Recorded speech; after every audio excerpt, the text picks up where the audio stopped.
मेरा नाम स्वाति है और मैं नूरपुर की रहने वाली हूँ। जब मैं 4 साल की थी तभी मेरे माता पिता की डिवोर्स हो गई थी और उसके बाद से ही डिवोर्स नाम का वर्ड मेरी ज़िंदगी से जुड़ गया था।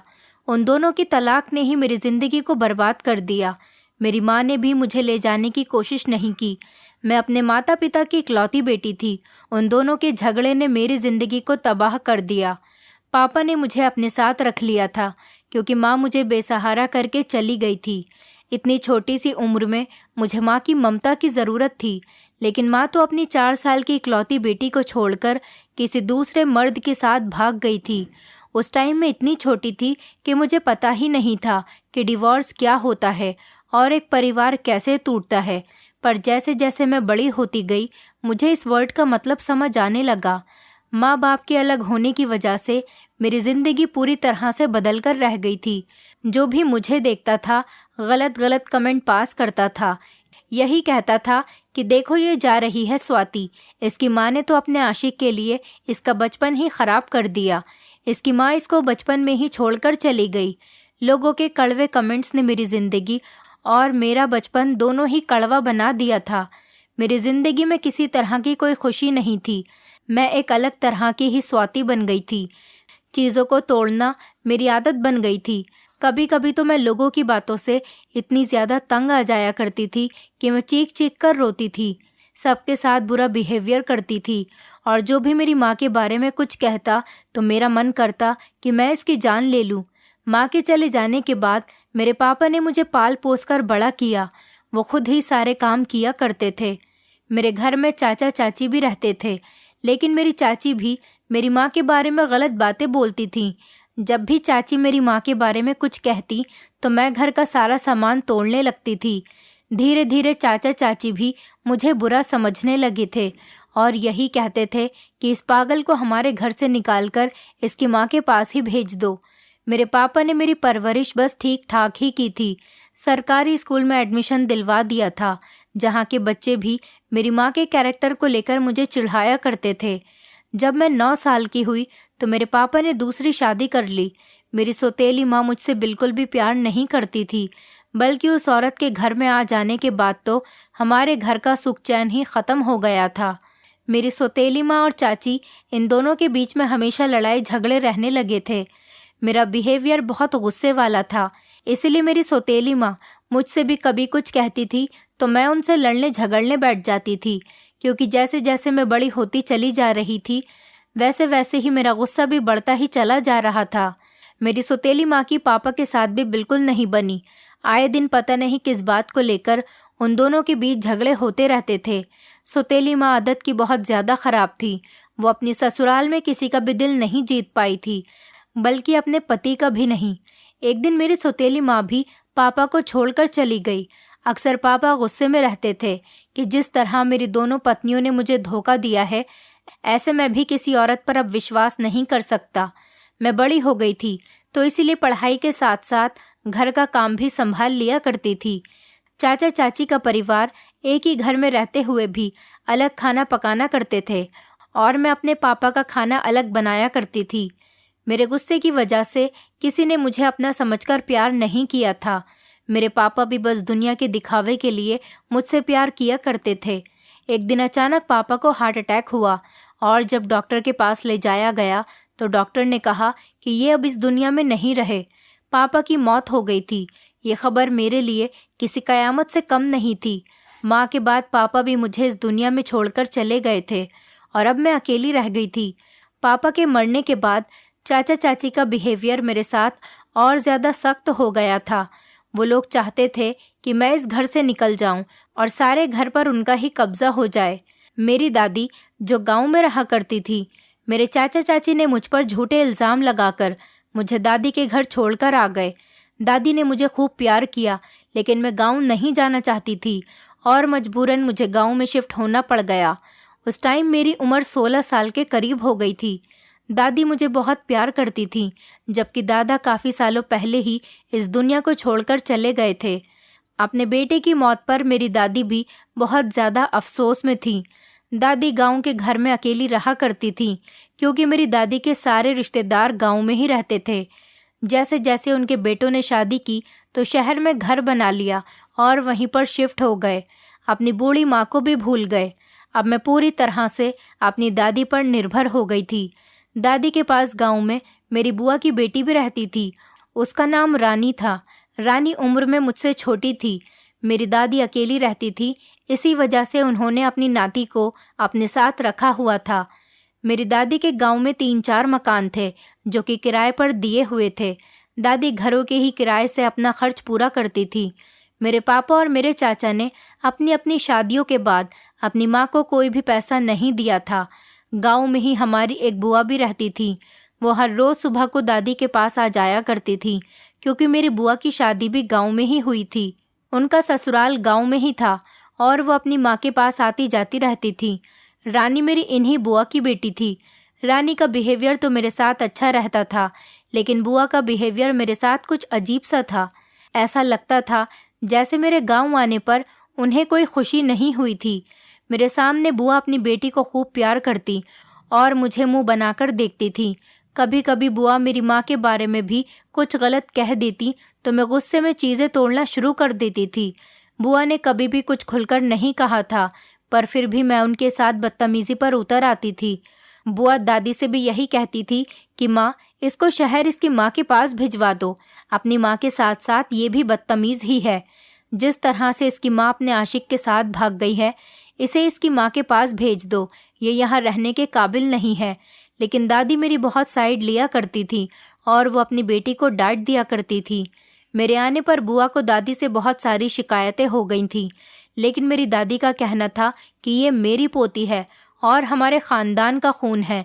अब ये मेरे पास ही रहेगी और मैं इसका ख्याल रखूंगी। कुछ महीने तो ऐसे ही गुजर गए। अक्सर मेरे मन में यही ख्याल आता था कि अगर मेरी माँ कैरेक्टरलेस न होती तो शायद मुझे लोगों की इतनी सारी बातें न सुननी पड़ती। अगर मेरी माँ को मुझे ये दिन दिखाना ही था तो वो मुझे अपने साथ भी तो लेकर जा सकती थी। शायद मैं भी दूसरे बच्चों की तरह नॉर्मल और अच्छी ज़िंदगी गुजारती। मेरे अंदर एक अजीब सा एहसास आ गया था। मैं हर टाइम घर की 4 दीवारी के अंदर ही रहती थी, क्योंकि मुझे गांव और गांव के लोगों में कोई इंटरेस्ट नहीं था। रानी ही घर के सारे काम किया करती थी।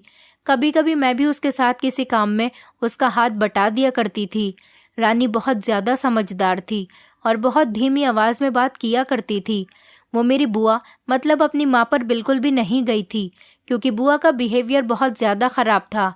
दादी ने रानी की परवरिश बहुत अच्छे तरीके से की थी।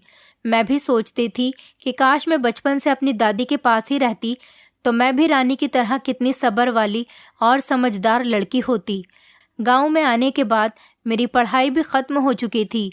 जैसे जैसे समय बीत रहा था, मैं जवान होने के साथ साथ खूबसूरत भी हो रही थी। कभी कभी मेरी दादी मुझसे कहती थी कि तू बिल्कुल अपनी माँ की तरह है, तेरी माँ भी बहुत सुंदर थी। मैंने कभी दादी के मुंह से अपनी माँ की बुराई नहीं सुनी थी, लेकिन बुआ और चाचा चाची तो मेरी माँ की बहुत ज़्यादा बुराई किया करते थे। शायद यही बात थी जो मुझे दादी के अंदर अच्छी लगती थी। दादी ने कभी मुझे मेरी माँ को लेकर ताना नहीं दिया था, लेकिन दादी की ये बात सुनकर मैं हैरान रह जाती थी। ऐसा पहली बार था कि किसी ने मेरी माँ के बारे में कोई अच्छी बात कही थी। नहीं तो आज तक मैंने अपनी माँ के बारे में सिर्फ बुरा ही सुना था। मुझे तो अपनी माँ का चेहरा भी याद नहीं था और ना ही मेरे पास उनकी कोई फ़ोटो थी। लेकिन जिस दिन से दादी ने मुझे ये बताया था कि मैं अपनी माँ की तरह दिखती हूँ, मैं अक्सर ही शीशे में खुद को देखने लगी थी। गांव में धीरे धीरे मेरे लिए भी रिश्ते आने शुरू हो गए थे। रिश्ते तो रानी के लिए भी आते थे, लेकिन मैं ज़्यादा खूबसूरत थी, इसी वजह से हर कोई मुझे पसंद करके चला जाता था। रानी मेरे जितनी सुंदर नहीं थी। ये बात जब बुआ को पता चली कि घर में रिश्ते सिर्फ मेरे लिए ही आते हैं, तो बुआ गुस्से में आकर अपनी बेटी को अपने घर लेकर चली गई। बुआ ने दादी से कहा कि माँ, तुम्हारी पोती के होते हुए मेरी बेटी रानी का रिश्ता इस घर में कभी नहीं आ सकता, क्योंकि तुम्हारी पोती अपनी माँ के जैसी ही है, लोगों को अपने जाल में फंसाने वाली। इसीलिए मैं अपनी बेटी को अपने साथ घर लेकर जा रही हूँ। मैं नहीं चाहती कि मेरी बेटी की ज़िंदगी आपकी पोती की वजह से बर्बाद हो जाए। दादी ने रानी को रोकने की बहुत कोशिश की, लेकिन बुआ ज़बरदस्ती रानी को अपने साथ अपने घर लेकर चली गई। दादी ने फैसला किया कि वो जल्द से जल्द मेरी शादी करके मुझे विदा कर देंगी, क्योंकि उन्हें पता था कि जब तक दादी जिंदा हैं तब तक मेरी शादी हो सकती है। अगर दादी कभी इस दुनिया में नहीं रही तो मुझे कोई अपने घर में जगह तक नहीं देगा। दादी को हमेशा मेरी फिक्र लगी रहती थी।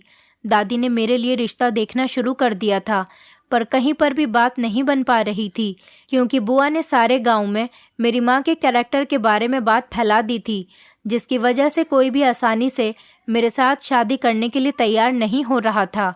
जो भी रिश्ता लेकर आता उनको किसी न किसी तरह से मेरी माँ के बारे में पता चल ही जाता था, और इस तरह रिश्ता होने से पहले ही ख़त्म हो जाता था। बुआ न जाने मुझसे कौन सी दुश्मनी निकाल रही थी। दादी ने बड़ी मुश्किल से मेरा एक जगह पर रिश्ता तय किया था। उस लड़के का नाम अभिनव था। वो गांव में ही रहता था। उसकी पहली पत्नी की मौत हो चुकी थी, इसी वजह से वो दूसरी शादी करना चाहता था। मैं इतनी कम उम्र की होते हुए भी अभिनव की दूसरी पत्नी बनूंगी, इस बात ने मेरे दिल के अरमान ही ख़त्म कर दिए थे। शादी को लेकर मेरे दिल में बहुत सारे अरमान थे, पर मैंने कभी नहीं सोचा था कि मैं किसी की दूसरी पत्नी बनकर जाऊंगी। जब से मेरा रिश्ता अभिनव के साथ हुआ था, मैं बहुत ज़्यादा परेशान रहने लगी थी। हर टाइम मैं यही सोचती रहती थी कि पता नहीं शादी करके मैं खुश भी रहूंगी कि नहीं। मुझे बार बार अपने माता पिता की डाइवोर्स वाली बात याद आ जाती थी। मेरे लिए शादी एक बहुत ही मुश्किल रिश्ता बन गया था। मैंने अपने चाचा चाची को भी हमेशा लड़ते झगड़ते ही देखा था। छोटी छोटी बातों को लेकर अक्सर वो दोनों भी आपस में खूब झगड़ा करते थे। मेरे दिमाग में बस यही रहता था कि क्या शादी होने के बाद पति पत्नी आपस में एक दूसरे से झगड़ा करते हैं। कभी कभी तो चाचा चाची के झगड़े की वजह मैं भी बनती थी, लेकिन अब जब से मैं यहाँ पर आई थी तो शायद उन दोनों को बहुत सुकून हो गया होगा। जैसे जैसे शादी के दिन करीब आ रहे थे, मेरी घबराहट बढ़ने लगी थी। अभिनव एक बार मुझसे मिलने के लिए भी आया था और उनका बिहेवियर भी मुझे कुछ सख्त ही लगा था, पर मेरी दादी ने मुझे तसल्ली दी थी कि अभिनव बहुत ही अच्छा लड़का है, गांव का सीधा साधा लड़का है, तुम्हें कोई परेशानी नहीं होगी, तुम इसके घर में खुशी खुशी रहोगी। इसकी पहली पत्नी मर चुकी है और ये घर में अकेला रहता है, इसका कोई आगे पीछे नहीं है, इसीलिए ये तुम्हें बहुत प्यार देगा। दादी की बात सुनकर मुझे भी तसल्ली हो जाती थी। बड़ी ही सादगी के साथ हमारी शादी हो गई, और जब विदाई का टाइम आया तो दादी ने मेरे सर पर हाथ रखा और आशीर्वाद दिया, और साथ में दादी ने मुझे एक चादर पकड़ाई और धीरे से एक बात कही जो मेरे लिए बड़ी अजीब सी थी। दादी ने मुझसे कहा कि जिस बिस्तर पर तुम्हारा पति सोया करे वहां पर इस चादर को उसके सोने से पहले ही बिछा दिया करो। तुम देखना, उसका स्वभाव तुम्हारे लिए बहुत अच्छा रहेगा और कभी भी तुम दोनों के बीच डिवोर्स नहीं होगा और ना ही कभी वो तुमसे झगड़ा करेगा। दादी की ये बात सुनकर मैं हैरान रह गई थी और मैंने झट से चादर पकड़ ली। मेरी दादी ने मेरी सबसे बड़ी मुश्किल को हल कर दिया था। मेरे दिमाग में बस यही टेंशन थी कि कहीं शादी के बाद मेरा पति भी मुझे डिवोर्स न दे दे, और मैं इसी बात को सोच सोचकर बहुत ज़्यादा डर रही थी। ये बात दादी को पता थी कि मैं किस वजह से डरती हूँ, तो इसीलिए मेरी दादी ने मेरे लिए ये नुस्खा भी निकाल लिया था।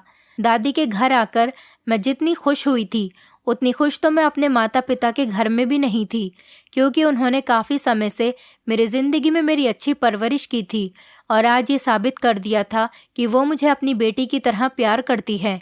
बिना कहे ही मेरी दादी मेरी परेशानी जान गई थी। दादी ने जो बात मुझे कही थी वो मैंने अपने पल्लू से बांध ली थी।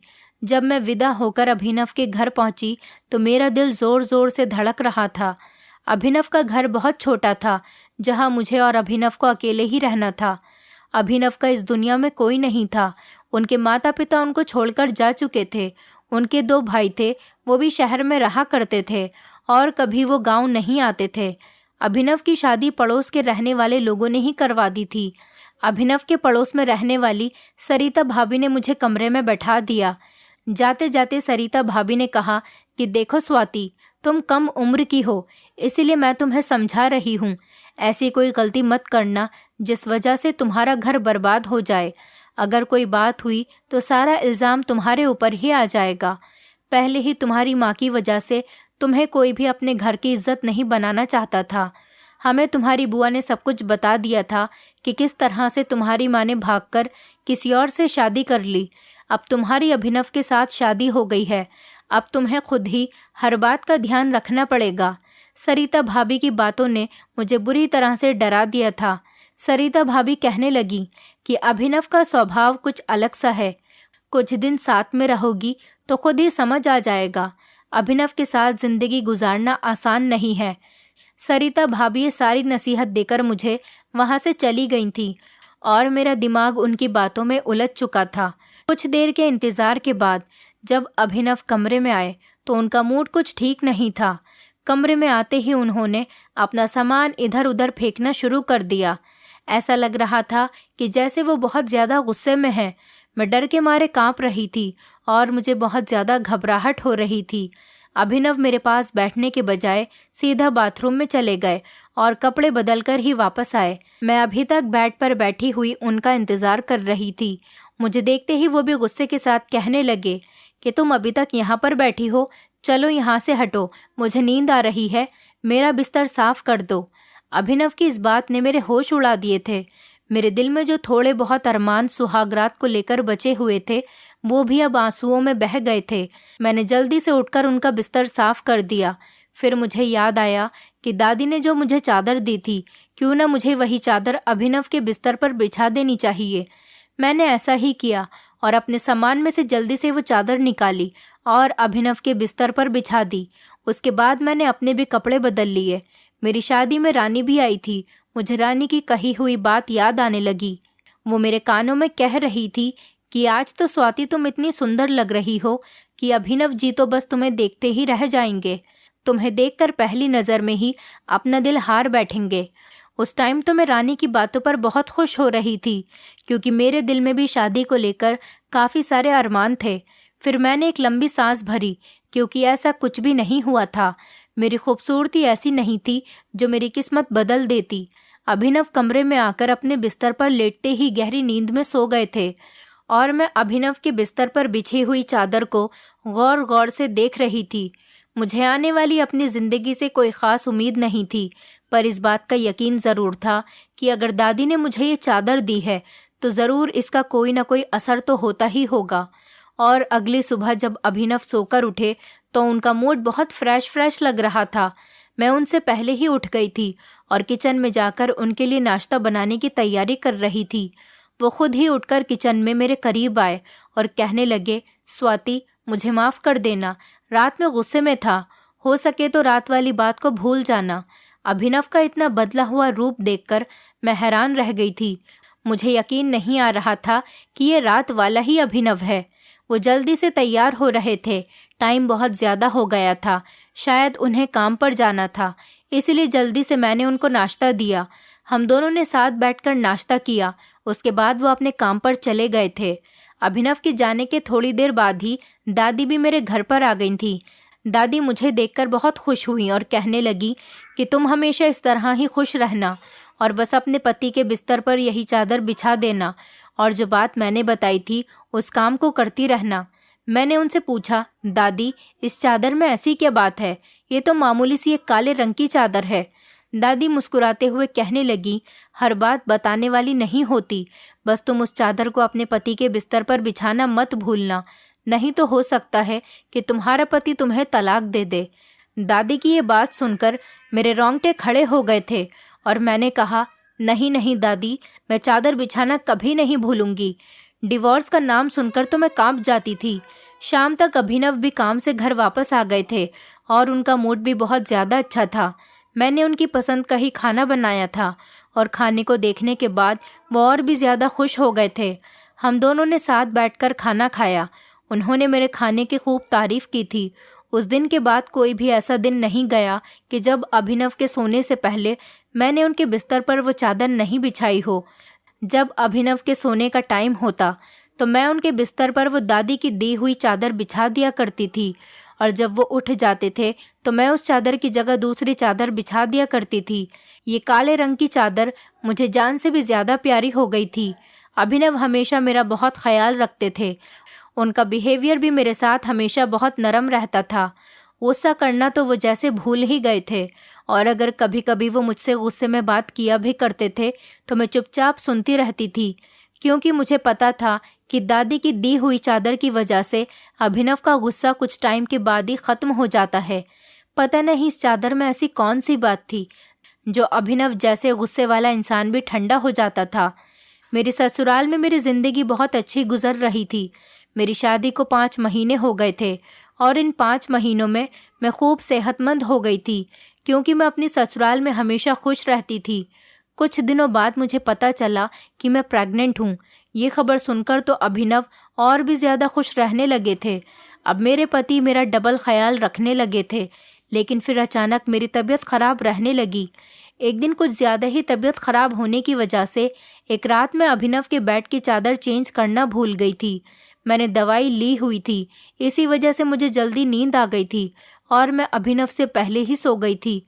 बस यही मेरी बहुत बड़ी गलती थी और अपनी इस गलती का एहसास मुझे जब हुआ जब सुबह के 6 बजे अचानक मेरी घबराकर आँख खुली। ये देखकर तो मेरे रोंगटे ही खड़े हो गए थे कि अभिनव के बिस्तर की चादर तो मैंने चेंज ही नहीं की थी। दादी की ये बात मेरे कानों में गूंजने लगी कि अगर तुमने चादर अभिनव के बिस्तर के नीचे नहीं बिछाई तो वो तुम्हें तलाक दे देगा। अभी मैं इन सब बातों में ही खोई हुई थी कि तभी अभिनव जाग गए। उनको देखकर मुझे डर लगने लगा। मैं सोच रही थी कि पता नहीं अब क्या होगा। अभिनव कहने लगे, तुम क्यों जाग रही हो? तुम्हारी तबीयत तो ठीक है ना? तुम इतनी जल्दी क्यों उठ गई हो? तुम्हें आराम की ज़रूरत है। तुम अपनी नींद पूरी किया करो। मैंने डरते डरते उनको बताया कि मेरी तबीयत ठीक नहीं है। अभिनव कहने लगे, तो मैं तुम्हें अकेला घर में छोड़कर काम पर नहीं जा सकता। तुम तैयार हो जाओ, मैं तुम्हें तुम्हारी दादी के घर पर छोड़ आता हूँ। ऐसा पहली बार हुआ था जब अभिनव ने अपने मुंह से कहा था कि मैं तुम्हें तुम्हारी दादी के घर छोड़कर आता हूँ। नहीं तो इससे पहले मैं जब भी दादी के घर जाने को कहती थी तो वो मना कर देते थे और कहते थे कि अब यही तुम्हारा घर है और तुम्हें अब यहीं पर रहने की आदत डालनी होगी। तुम्हारा दिल अगर अपनी दादी से मिलने को करता है तो तुम उनको यहीं पर बुला लिया करो। उस टाइम मुझे बहुत रोना आ जाता था, पर आज जब उन्होंने घर जाने की बात कही तो मुझे डर लगने लगा था। कहीं ऐसा तो नहीं था कि वो मुझे छोड़ने वाले थे। मैंने उनको मना कर दिया कि मैं नहीं जाना चाहती और ये देखकर मेरे पैरों तले से ज़मीन निकल गई कि अभिनव एकदम गुस्से में आ गए और ख़ुद ही मेरा सामान पैक करने लगे। बहुत दिनों बाद मैंने उनको गुस्से में देखा था।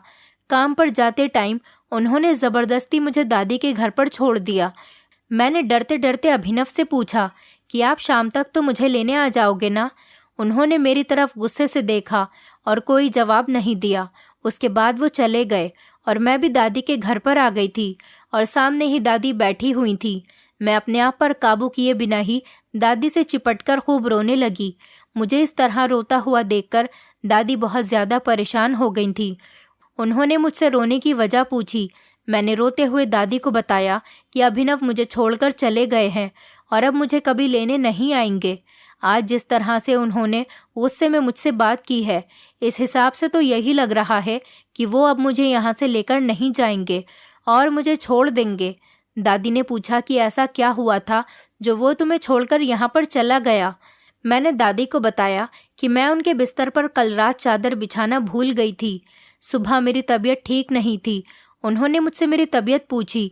जब मैंने बताया कि मेरी तबीयत ठीक नहीं है तो वो मुझे तबीयत ख़राब का बहाना करके यहाँ पर छोड़कर चले गए। इससे पहले तो उन्होंने कभी भी ऐसा नहीं किया। मुझे यकीन है कि वो मुझे लेने नहीं आएंगे और मुझे छोड़कर तलाक दे देंगे। मेरी बात सुनकर तो दादी के चेहरे का रंग ही उड़ गया था और कहने लगी, स्वाति, तुम ऐसी बातें मत किया करो और अपनी सेहत का ख्याल रखो और तुम्हें उदास होने की कोई ज़रूरत नहीं। आज मैं तुमको उस चादर की सच्चाई बताने वाली हूँ। तभी मैं बड़ी हैरानी से दादी की तरफ देखने लगी। दादी ने मेरे सिर पर हाथ रखा और कहने लगी, बेटी, जब से तू मेरे घर पर आई है मैंने देखा है कि तू अपने माँ बाप की जुदाई की वजह से पूरी टूट चुकी थी। कुछ बच्चे तो ये सब सहन कर जाते हैं और कुछ तुम्हारी तरह गुस्से वाले और जज्बाती हो जाते हैं। तुम भी बहुत ज़्यादा गुस्से वाली थी और जब तुम्हारी शादी की बात होने लगी तो तुम्हारी माँ की वजह से तुम्हारे रिश्ते में रुकावट आने लगी थी।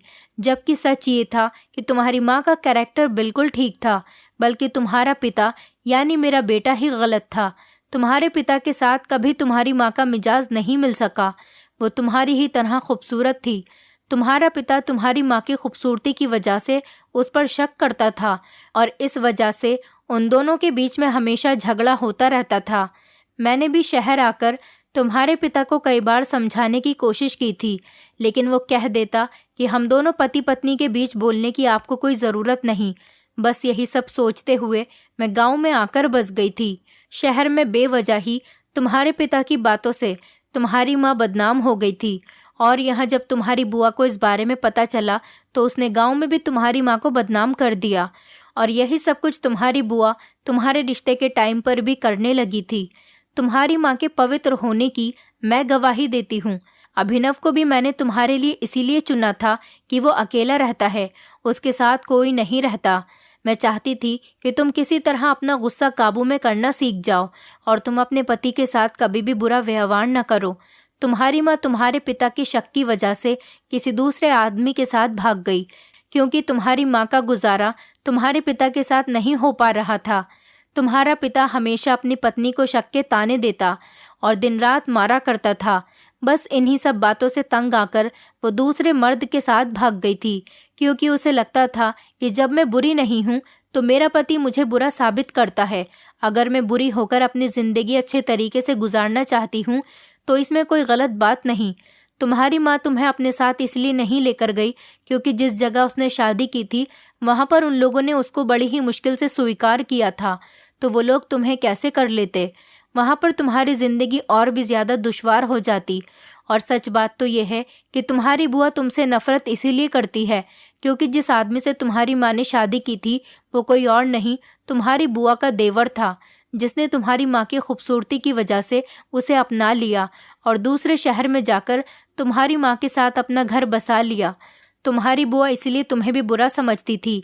मैंने तुमसे कहा था कि ये चादर अपने पति के बिस्तर पर बिछा देना, इससे तुम्हारा पति खुश रहेगा और तुम्हें तलाक नहीं होगी, क्योंकि मुझे पता था ये तुम्हारे लिए कितना भयानक है।